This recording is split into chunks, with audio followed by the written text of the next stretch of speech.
It is time now for the Roadie Roundup. Friday morning is here, which means we are chatting about some of the fun headlines making the rounds this week. And let's meet our esteemed panel right here this morning. How great is this trio? We have Nick G from Hot 106. Dead center right there. It's like a Nick G sandwich. I like it. Our guest co-host today, Audrey McClelland, and executive producer of The Road Show, Ashley Erling. Good morning, everyone. Good morning. Let's get right to it here today. Rob Gronkowski, I like to call him Gronk, Ashley. I coined that nickname.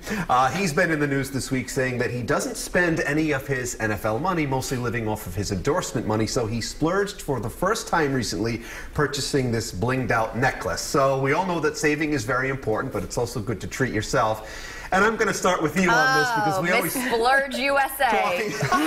talk about splurging and treating ourselves. So actually, what did you think when you heard this? Well, I was actually surprised and pleasantly to hear that he was so just conscious of his finances. When you make that much money, I don't know if I would be able to be kind of that stringent. I think I would probably treat myself a lot more, but it was kind of cool to hear that he did that and finally, you know, found something that was like enough. And I liked hearing that it was just frivolous, you know? Sure. Like it was just, it wasn't like, you know, a house or like, I mean, he has a house, but it wasn't something, it was just a chain. Like, you don't need that. Right. Nick, what did you think when you heard about it? So Tiger Woods does the same thing, and you read so many stories about athletes and celebrities going bankrupt that I think it's a really good thing to look out for.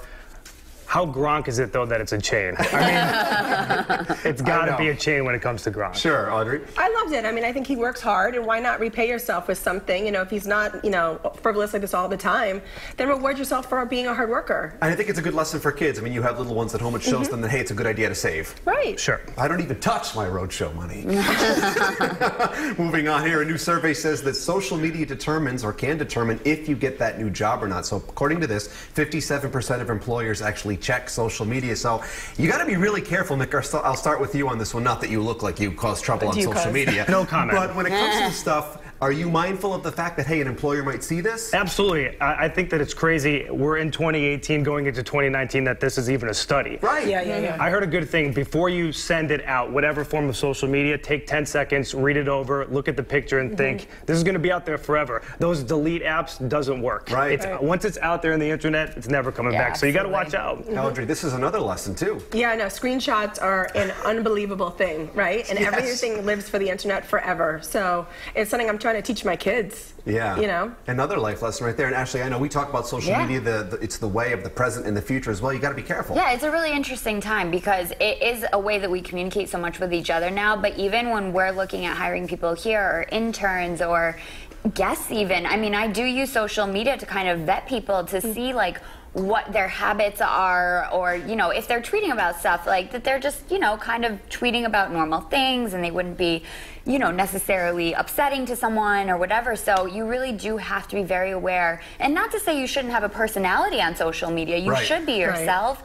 But like Nick was saying, you got to think about it and like don't just say something to get a reaction because you want to be like Insta famous. Right. You know? And if the employer is investing in you, they want to make sure that that investment is yielding a solid professional return. And one bad tweet, one bad post, that could be it. Yeah, I know. We've all seen that happen. Never make No, of course not. And all of our jokes are hilarious.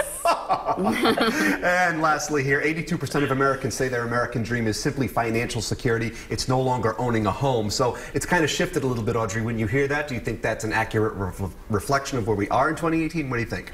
It could be, definitely. I mean, I think that, I believe that. I think it's great. You know, I want my kids to obviously feel that way as well. So yeah, I think we're seeing a big shift. I think technology and social media and all the opportunities that are out there now for kids is just shifting everything.